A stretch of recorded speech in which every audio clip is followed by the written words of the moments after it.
Vamos começar, menina!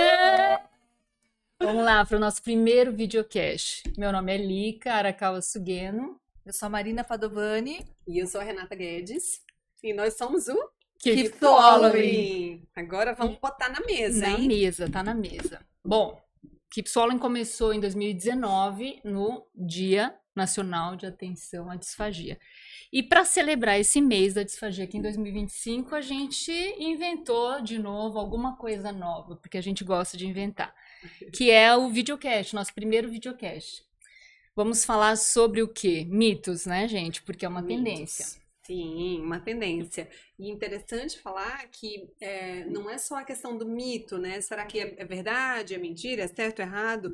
Mas pensar que o mito, às vezes, interfere na tomada de conduta do paciente com disfagia, né? Tem até um estudo recente da ASHA que fala isso, de 2023, que cerca de 65% dos profissionais de saúde tinham ideias erradas sobre o que é disfagia, levando a diagnósticos tardios, né, e a erros de conduta com os pacientes disfágicos. Então, acho que é sempre muito importante falar disso e desmistificar, né, Mar? A gente ainda encontra muitos profissionais levando para frente alguns mitos sem checar se a gente tem alguma evidência nova, se isso serve para tudo. Então, dentre 10 mitos que a gente se deparou, a gente escolheu um para a gente conversar hoje, que é: quanto mais espesso o líquido, mais segura a deglutição. Então, será que espessar sempre resolve a penetração e aspiração? Vamos falar um pouquinho disso? Eu queria começar com os BOs, pode ser? Pode. Claro. Lica. Vamos logo botar na mesa, vamos botar na mesa, vai. Situação que acontece às vezes no dia a dia da gente. Chama o paciente, chama a gente para entrar em alguma unidade hospitalar, paciente crítico, quer dizer, chama a família, chamou, alguém chamou. E aí, o que é mais típico ser super perigoso? O líquido, né? fino, a gente sabe, né, que mais da metade da população disfágica tem dificuldade para líquido. E aí, de repente, por alguma razão, eu decido que eu vou começar com líquido, porque aquele paciente tem critério para começar. E aí é uma sequência de ligações de equipe médica, de enfermagem, da própria equipe, às vezes, de fono do hospital. Então, eu queria saber, vocês vivem essa situação de BO com problemas de... O espessado seria mais seguro e você entrou com uma coisa errada? Sim, acho que essa é uma situação muito comum, até porque o que a gente tem, no meu caso, o maior número de internações AVC, muitas vezes a dieta de segurança numa triagem é líquido espessado mel, né, ou o IC3, e o sólido macio ou pastoso, né, homogêneo. Então, se generaliza isso, a hora que você chega e fala, não tem condição, vamos testar o líquido, é uma grande confusão na própria equipe, né? Porque muitas vezes a gente também está lá no momento e não na sequência, dependendo da situação.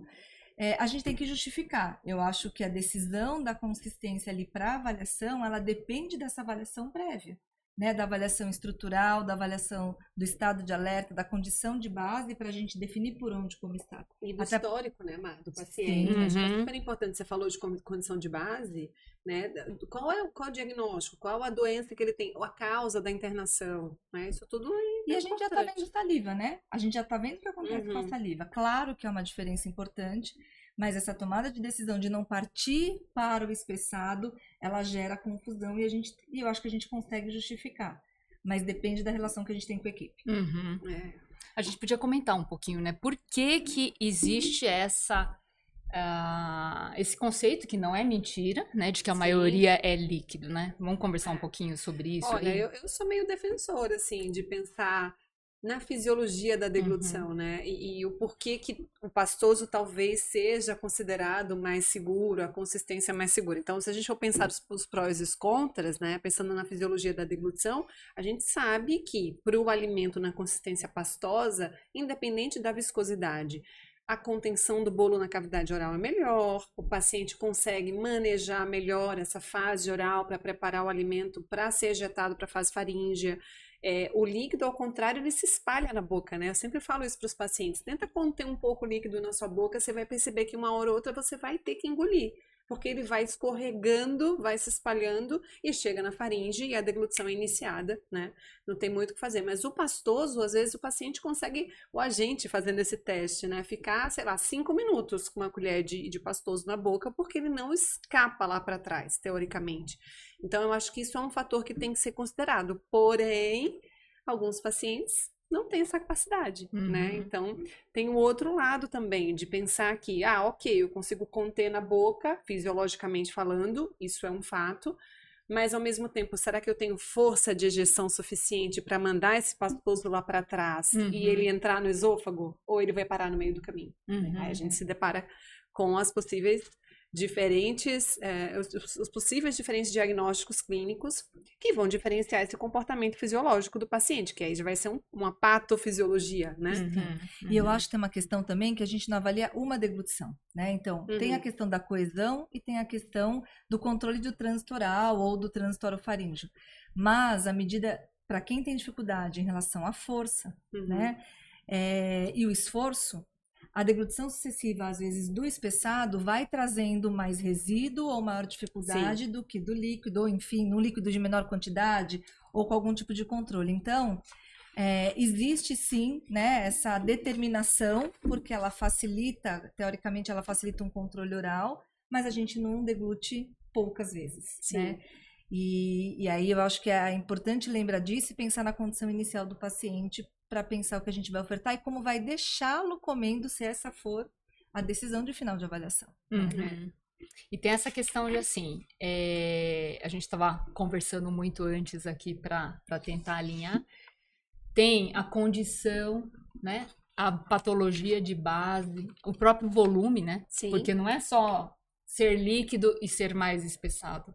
O mais espessado, ele pode ser um facilitador, mas dependendo da quantidade que você coloca, ele pode ser uma coisa que dificulta mais. Exato. Né? Então, cada parâmetro que vai ter que ser avaliado antes de você definir, né, como que você vai iniciar, ele precisa ser medido para não cair nesse mito de sempre que espessa mais, porque é padrão, né? As pessoas vão com purê de fruta. E a, né? a dieta de segurança em alguns hospitais, em alguns serviços, é a dieta pastosa.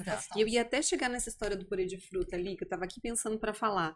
Porque muitas vezes o que acontece, né, na prática clínica dentro do hospital, por exemplo, você vai avaliar um paciente, você leva um purê de fruta, um suco, né, uma água, um sólido, às vezes que você nem consegue chegar no sólido, dependendo da gravidade do paciente, mas você dá 50 ml de purê de fruta. Na hora que você libera uma dieta pastosa, porque os 50 ml do purê de fruta foram seguros, né, teoricamente eficientes, e o paciente vai comer um prato de sopa de 200 ml, o que acontece? Ele começa bem, como a Marina estava falando, e aí esse resíduo que pode ficar, né, nos recessos faríngeos, vai aumentando conforme a quantidade, e ele começa a ter sinal clínico pós-deglutição, né, do meio para o final da dieta, porque ele é um paciente idoso, frágil, com redução de força, né, de órgãos fonoarticulatórios e de todos os músculos ali envolvidos na deglutição, que cansa, que tem uma questão respiratória, né, de incoordenação.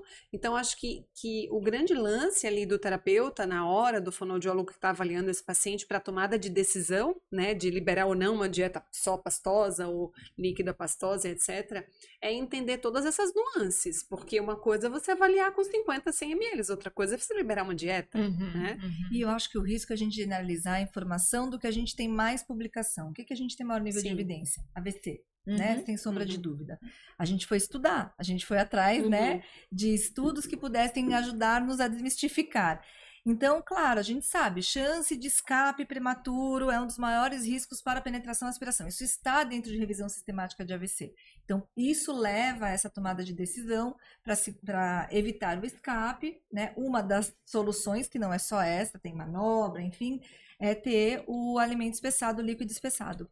Mas isso a gente tem para o AVC, numa revisão sistemática pontual, né? Então, será que isso se mantém? Será que isso se aplica às outras condições? Acho que essa é uma questão importante para a gente lembrar, porque a gente generaliza as coisas para outros quadros que não são agudos, que não são assimétricos, enfim, né? e como a gente já falou aqui. Ô, Má, deixa eu até aproveitar isso. Então, a AVC é a população, né? Se a gente for pensar, mais estudada e é no hospital geral a grande preocupação. Se você tiver uma formação, com certeza não vai ser a de cabeça e pescoço, vai ser focado mais em neuro e principalmente AVC. Mas mesmo no AVC, em que esse mito, esse é um grupo que seria mais verdade, vamos dizer. Né? O espessado, ele é mais seguro. Acho que a gente podia comentar um pouquinho. É sempre mais seguro em todo quadro de AVC? Não, né? Então, com certeza não. Não, porque depende da própria sequela, né? Eu acho que ali naquele momento agudo e após um rastreio, uma triagem, onde você vê a possibilidade de uma avaliação e de uma oferta VO, normalmente o pastoso realmente é uma consistência ali que a gente consegue lidar com o impacto da sequela neurológica oral, que vai dar lentificação, alteração de sensibilidade, né, alteração ali da própria percepção oral. Então não é nunca só a mudança da consistência, ela está associada à manobra, ela está associada a alguma estratégia de limpeza, né? Mas a gente pode ter sim situações onde a gente tenha uso de outra consistência como mais segura, né? E acho que quanto pior o comprometimento de língua que a gente tem, especialmente motor, fica mais difícil a gente pensar, inclusive, na estratégia, né, do pastoso. Então ali porque não vai ter força de gestão. Exatamente. E não tem lateralização, não tem organização. Então a gente às vezes não consegue, vale a pena às vezes um líquido controlado, né, que eu não tenho ali uma manipulação para ver se eu já testei resposta sem ser uma resposta voluntária de deglutição, mais seguro do que uma colher de um pastoso que faz um grande resíduo, que, né, escapa, enfim. Então, depende também da sequela, depende da condição do paciente ali, né? A gente tem sim uma recomendação, inclusive que passando no rastreio, né, seja indicada uma dieta de menor risco, como a Rê falou, e ela traz o líquido espessado e o pastoso homogêneo até que a avaliação chegue e indique se esta é a melhor condição mesmo. Isso não é a condição que se coloca. E lembrar que isso não é tratamento. Né? Acho que por muito tempo a gente também teve aí o líquido espessado dentro do tratamento. Ele não é tratamento, né? Ele é uma condição ali para que a gente trate e restabeleça. É um manejo de consistência que a gente chama de uma terapia comportamental muito mais, né? De você mudar aquilo ali naquele momento para favorecer que o paciente se mantenha com via oral, possa ter o prazer de se alimentar com segurança, enquanto você vai trabalhando, né, os exercícios focados na reabilitação mesmo, neuromuscular, nos casos em que tem indicação, para que lá na frente ele consiga tomar um líquido sem o espessante. Porque, gente, uma coisa importante também, né? Às vezes o pessoal deixa lá o líquido espessado de prescrição e tchau. E o paciente vai para casa e fica para sempre tomando o líquido espessado. Porque resolveu ali no manejo de consistência. Exato. Muito comum, aliás, né? Meses com espessante e nenhuma perspectiva de que poderia mudar. Importante falar isso, né? Espessar líquido não não é reabilitar. Muita gente uma confunde. Condição isso de segurança. É um grande mito. Um grande mito que não é verdade. Né? Que é uma emergência. Não é reabilitar. Né? Uma emergência ali da internação e a gente entende que o grupo não vai dar assistência depois, mas tem que estar orientado que precisa de assistência, né? Lica, e pensando agora no nosso aqui, né, na cabeça e pescoço, que a gente fala um pouco de AVC, dos pacientes, demência, etc., neurológicos, mas pensando na cabeça e pescoço, tem uma grande preocupação na relação do líquido espessado, que pode ser aspirado, do líquido fino, no caso, que pode ser aspirado, e o paciente evolui com pneumonia, né, aspirativa. Será que tem alguma correlação disso? Paciente que ingere mais líquido espessado tem menos pneumonia? Então, eu acho que, assim, na cabeça e pescoço, uma coisa que eu queria pontuar muito, porque é onde sempre pega os BOs. Muitos pacientes da cabeça e pescoço são muito secretivos, né? Ou porque estão na fase aguda, ou porque estão na fase aguda do pós-operatório, porque estão desidratados, enfim, ou porque estão em químio e a desidratação causa essa produção aumentada de muco, né, de secreção. E já é um pulmão de um ex-fumante, né, em geral, que já tem um DPOC, um enfisema pulmonar, alguma outra doença de base respiratória que interfere nessa produção de secreção. Ou a própria falta de motilidade, né, por conta do quadro de uma fibrose tardia, etc. Tudo isso pode dificultar muito o espessado. Esse é um ponto, né, que as pessoas às vezes mesmo num paciente que a sensibilidade está alterada, espessar demais pode dificultar muito, né? Sim. Ele pode ser um paciente, mas ele não aspirou. A pessoa vai lá na videofluoroscopia e fica mais tranquila porque ela não aspirou, Sim. né? Porque estava grosso. Só que tá tudo parado. Tá tudo Ou seja, parado. será E o que risco de daqui a aspirar uma num hora bolo, ele não vai aspirar exatamente. pós, né? O Um risco de pós aspirar tardio. aquele bolão lá é muito maior. Sim. Fora que a gente também tem que tomar cuidado de que líquido não é qualquer líquido. A gente pode pensar em água pura, Uhum. né? Que vai ajudar a diluir secreção, ou mesmo que aspire. O impacto de uma água pura aspirada é diferente de, né, Um um café, café, um um suco, leite, é. ou qualquer resíduo, outra coisa. Que é uma É. coisa que as pessoas criticam e falam, poxa, mas tá dando água. A água é líquido. A água é líquido, mas o pulmão tem uma condição de aceitar muito melhor a água, Sim. né? E chance ainda de diluir essa secreção do que uma aspiração de outros volumes de líquido fino. Então, esse é um ponto. Não é a consistência só, é o quê, né? Preciso fazer um adendo aqui, né? Porque eu sou uma defensora ferrenha da avaliação fonoaudiológica à beira-leito e que quem define se pode dar água não é o fonoaudiólogo, Uhum. porque é super comum a gente chegar na beira-leito e ter um copinho de água com a seringa do lado, porque a enfermagem estava dando, porque o paciente estava pedindo, mas é só um pouquinho. Então, isso que você falou é super importante, né? Não é porque a aspiração de água é menos maléfica para o pulmão que a gente vai deixar todo mundo tomar água bastante e água sem tá avaliar, avaliada. né? É, Acho que é é. um ponto importante. É. E eu acho que é uma coisa interessante também a gente pensar nas cirurgias, né? Oncológicas. Sim. Então, eu lembro que tem essa história da importância de você saber discutir com a equipe médica antes de avaliar. Porque, às vezes, o médico fala, não quero que dê pastoso, não pode resíduo. Por exemplo, nas cirurgias de esôfago, Exato. nas cirurgias gástricas. Exato. Às vezes, o paciente chega a estar liberado dieta líquida. A gente tem que avaliar, porque o paciente está lá com indicação de avaliação, né? Então, nesse momento, será que a gente não pode fazer uso das manobras de proteção, dos controles de volume, do uso de utensílio, canudo, colher, né? Para favorecer essa deglutição de líquido com um pouquinho mais de segurança, já que nesses casos, né, que são a exceção ainda bem, o paciente não pode ingerir outro tipo de consistência, né? Aliás, aproveitar essa questão do esôfago é super importante, porque às vezes eu não tenho um esôfago pérvio para uma consistência mais espessada. Exato. E aí a única coisa que passa é líquido. Exato. Né? Nos Então, casos de estenose, Estenose, de redução, se você né, de der- abertura do esfíncter. Exato. Se espessar, vai parar mais e ele vai aspirar É. o que ficou parado, né? Então esse é um alto risco que vira mito também essa frase, né? Eu queria retomar uma outra questão em relação ao longo prazo, né? Então, uma revisão para pacientes com demência ou Parkinson com ou sem demência, o que eles viram? Primeiro que a sequência no exame de vídeo degluto, a sequência que você oferta em relação a líquido, pastoso, purê, enfim, isso pode interferir no resultado final. Então, eles não conseguiram chegar no primeiro momento a uma conclusão, num estudo enorme de um monte de casos, quase 900 casos, porque eles entenderam que a sequência do exame interfere no resíduo e pode interferir nas questões de penetração. Aí eles seguiram 1/3 desses pacientes, eles viram que a curto prazo, no primeiro momento, realmente o mel, a consistência mel, foi mais efetivo para reduzir a aspiração nesse perfil de paciente. Mel é índice 3, Mel né? índice Mais ou 3, menos. Aliás, exatamente. legal falar do índice. Vamos falando do isso.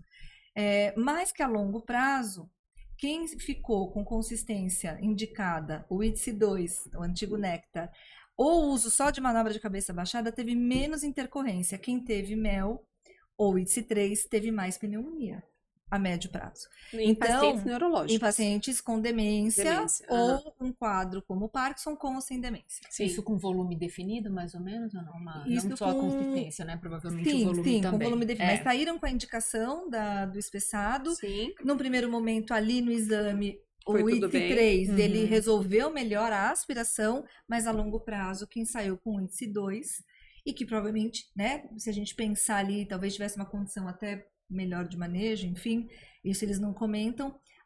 A médio prazo, na verdade, quem saiu com índice 3 teve mais pneumonia. Né? Com então, índice 3, espessar consistência mel. Exatamente, É isso? exatamente. Então, espessar não garante a Não questão da garante a segurança a questão médio disso. prazo, que é uma coisa que a gente sempre Perfeito. falou, Perfeito. né, nesses casos. É. E aquela situação, naquele momento, ela traz uma segurança temporária, você tem que rever dali a pouco tempo. E acompanhar, né? Porque o exame Exatamente. instrumental, seja a videofluoroscopia ou a VED, né? Que é a videoendoscopia sim, da deglutição, sim. ele é pontual, é uma peça do quebra-cabeça. Eu sempre falo isso. Então, tem que juntar as peças e fazer um acompanhamento a longo prazo Exato. para checar realmente a segurança. E olha que interessante que você trouxe essa publicação aí em Parkinson. Tem um outro estudo do grupo da Susan Langmore, né? Doutora Susan Langmore, que trabalha bastante com cabeça e pescoço, que eles fizeram uma revisão sistemática. Acharam, sei lá, mais de 2.000 artigos e só 7 foram incluídos. Uhum, Obviamente, uhum. né, checando a qualidade dos estudos, etc. O que eles viram, né? Desses 7, quando entrou na meta-análise, 6 estudos que comparavam o uso do líquido fino com manobra e o uso do líquido espessado, né? O que era mais seguro e onde que o paciente tinha menos pneumonia. E não teve diferença. Então, teoricamente, pelo estudo, né, pela evidência, você liberar um líquido fino, água, etc., com manobra de proteção ou o líquido espessado, não vai fazer diferença nesse estudo aqui, né? Que já não bate muito com o que a Marina falou. Sim. Então, a importância da gente levar em consideração a evidência científica e ser crítico, né? Quais serão os pacientes desses 6 estudos aqui? Será que são os mesmos do estudo que a Marina sim. Em que citou? condição né? da doença eles estão, né? Exato. Em que momento da doença eles estão. Tem que olhar. né? né? Esse médio prazo acompanhou a evolução da doença? Provavelmente não tanto, né? Não houve uma piora clínica a ponto de justificar ali a condição clínica, né? Mas o que é importante é a gente rever. Essa decisão naquele momento, ela serve para aquele momento, né? Sim. E ela precisa de uma revisão ali em curto prazo, né? E esses dados que vocês estão trazendo não é de. Não são 20 pacientes, né, Não, gente? são revisões São sistemáticas. Revisões com meta-análise. Exatamente. E esses são 7 estudos, mas são 2.400 pacientes. Exato. Esse outro São- 16 estudos também de uma série de sim. Não é enfim. pouca gente, né, para tirar uma verdade, né, para falar. É isso. É isso aí. E aí- fala. Olha aí, a gente falando a mesma coisa ao mesmo tempo. Será que a gente ia falar a mesma coisa? Hein? Eu ia falar dos protocolos, né? As avaliações, elas têm uma sequência que garantem, entre aspas, uma segurança. Sim. E a maior parte, né, dos protocolos, ele tem essa previsão de que, de fato, o espessado ele é mais fácil. Ele começa com o espessado como uma sugestão e vai seguindo. Mas você sabe que eu acho que tá errado? Então, Eu acho que tá certo, sim. Eu ensino isso para os alunos e baseado muito na minha experiência clínica, na experiência clínica das pessoas de onde eu aprendi e nos estudos em geral, assim, porque é difícil, né? Se você trabalha num hospital geral, por tem que ter um exemplo, protocolo. ou até mesmo no hospital específico, seja no hospital oncológico, no hospital neurológico, que tem uma base mais cardiológica, etc. É importante ter o protocolo, mas é importante sempre que possível e necessário sair do protocolo, né? Porque nem sempre aquele protocolo vai caber para todo tipo de paciente, certo? Mas é isso mesmo. O que eu ia comentar é isso, que eu acho que a gente tem que entender que quando você tem uma curva de aprendizado, né, os instrumentos, eles precisam dar um máximo de segurança. E a maior parte, de fato, é um risco maior para líquido. Sim. Agora, quem é a pessoa que vai fazer essa distinção para tomar decisão em cima, né, de um instrumento de avaliação? Alguém mais experiente que possa coordenar e ter essa visão, porque a curva de aprendizado decide que quem está começando precisa errar menos. Exato. Né? E aí precisa ter uma coisa mais Para segura. ganhar confiabilidade, ganhar né? Se a gente pensar em confiabilidade, é importante para o clínico recém-formado, recém-especializado, que começou agora no mercado de trabalho, ter segurança na conduta. Né? Eu sempre acho que quando a gente pensa em disfagia, é melhor pecar por excesso do que você ser muito, como que eu posso falar? Ousado, né? Sim. E liberar e já achar que tá tudo bem, e no dia seguinte você chega, o paciente está lá com piora clínica respiratória porque broncoaspirou. Então, talvez pecar por excesso no início, né? Fica a dica, né? Para quem está começando nessa área, seja melhor do que você ser muito ousado, porque a ousadia eu acho que depende muito da experiência, né? Do clínico, de você atender aquela população. Se eu for avaliar um paciente que eu nunca vi, num diagnóstico que eu não tenho experiência, eu vou ser muito mais cuidadosa com a minha conduta, com a minha tomada de decisão, do que um grupo de pacientes que eu estou habituada a trabalhar há mais tempo e a entender um pouco mais, né, da patologia, etc. Eu acho que aqui a gente tem que pesar o ambiente de avaliação, né? Também. Então, um ambiente ambulatorial, muitas vezes você está numa condição mais estável, né? E aí, assim, a avaliação da deglutição, ela é sequencial à avaliação estrutural, avaliação vocal, avaliação do estado né, cognitivo, enfim. Sim. E isso te ajuda também a tomada de decisão, inclusive se o paciente tem alguma oferta oral, né, por conta, por desobediência, enfim, e como ela está acontecendo. Isso tudo faz a gente Porque pensar. não sabe também, né? Porque o que eu penso é que o ideal é que a avaliação te dê uma condição do que é possível, de fato, depois ele ter acesso, né? Então, para ofertar um líquido contado em ml, talvez isso não te reflita uma situação funcional. Então, você vai ali para o pastoso, ver se pode avançar para um líquido ou menos espessado, enfim, e aí consegue observar. Mas o mais importante é concluir um processo de avaliação. O que a gente tem visto hoje são avaliações, chamadas avaliações que são rastreios, né? Sim. E onde você faz uma única consistência, onde você faz uma oferta e sai, e não Nem observa. avalia, nem faz avaliação Então, estrutural, exatamente. Qual é a chance da gente ter o acompanhamento desse paciente também, para ser mais ou menos ousado? É aquele momento, fui chamada, não vou ver mais. Claro, minha conduta é muito mais conservadora, Sim. né? Então, ainda assim, a curva de aprendizagem é importante, fazer o mesmo processo, repetir o mesmo processo te consolida o aprendizado, mas precisa pensar desde o dia 1 criticamente. Acho que então, se isso faz parte da avaliação e não é a única avaliação ofertar, eu acho que aí você também consegue flexibilizar um pouco desde o começo. Né? Essa questão não só do momento de assistir, seja em ambiente crítico, UTI, ambulatório, mas também o cenário, né? Por exemplo, você está envolvida com a parte acadêmica, é um cenário também muito específico, né? Passo a passo, de cuidado em relação à consistência mais segura, etc. Já é diferente de um cenário de consultório, em que você está responsável por todas as decisões. Sim. Né? E de home care, né? Que é a realidade de muitos perigoso, colegas, né? Hoje são pacientes graves, né? Muitas vezes, a maioria das vezes neurológico, que está ali em home care, que não consegue mal sair para fazer um exame instrumental, ou porque não tem acesso financeiro, ou porque não tem acesso mesmo físico, de conseguir transportar, né? E o fonoaudiólogo tá ali num beco sem saída, né? Um mato sem cachorro, para usar expressões aqui. Porque tem que tomar uma decisão, a família em cima, porque quer dar via oral, a equipe, né, do home care quer uma evolução ali, uma resposta. E é difícil, né, você tomar uma decisão, às vezes, quando você não tem muitos artifícios ali, né? Nem de experiência clínica, nem de dado mesmo, né, do paciente. E estar preparado para a intercorrência. A gente não vai tomar nenhuma atitude ali negligente, mas a gente tem que estar preparado para a intercorrência. Então, no ambiente que eu estou, eu consigo atender, acudir, se houver uma franca aspiração ali, né? Posso ter um refluxo na minha frente ali, se alguma, né, uma resposta ali da minha oferta, certo? Vômito, enfim, né? Então, a gente também tem que pensar nisso.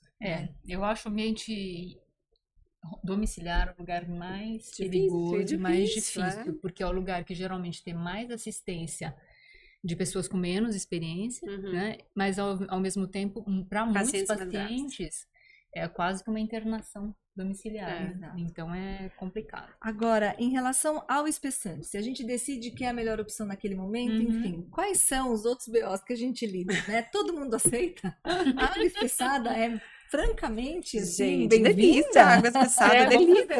Vamos tomar água espessada. Seus alunos, faço todos os alunos experimentarem. Todo mundo tem que saber o que oferece para o paciente. Exatamente. Né? E eu acho que esse é o primeiro ponto, né? O quanto a gente tem de aceitação, especialmente para a água, né? O líquido, nem todo líquido vai substituir em termos de necessidade de ingesta hídrica o que o paciente precisaria, né? Acho que esse é o primeiro ponto para a gente pensar, né? Quando o paciente precisa de muito espessante, será que a gente pode liberar essa via oral exclusiva para líquido? Né? Até porque quando a gente está falando do mito sobre espessar, ser mais seguro, a gente não está falando só sobre segurança pulmonar, né? A gente tem que falar que essa segurança, ela envolve a segurança de hidratação, né? E de saúde, de vida, saúde, né? Qualidade de vida, né? E nutricional também. Vamos destrinchar o mito, né? Porque o mito não é só se é melhor espessado ou sem espessante, ou espessado é mais seguro, mas diante da conduta de liberar o líquido espessado ou da possibilidade única daquele paciente ingerir o líquido espessado, porque é o que é seguro para ele naquele momento, pelo menos. E a palatabilidade, né? A gente fala muito disso. Será que é bom? Será que o paciente consegue aceitar? Existem estratégias que a gente pode fazer. Eu geralmente oriento algumas coisas, assim, pingar uma gotinha de limão na água, né? Saborizar Chá, a água aumenta isso. muito a aceitação. Com certeza a gente tem as águas, né, com rodelas ali, ou com, enfim, especiarias. A questão da temperatura, às vezes um pouco mais fresco ajuda também, não só o alerta, mas a aceitação, pelo menos eu tenho essa experiência, não sei se vocês também, né? E ter nutri, né? E ter nutri. Sem ter dúvida. nutri. É isso que eu ia falar. Sem dúvida. Para falar de segurança, tem que ter definir a questão nutri. da hidratação, né? Porque não é a gente que vai saber ou não se aquilo é suficiente para hidratar, etc. Mas acho que é importante deixar claro que o líquido espessado hidrata igual, teoricamente, né?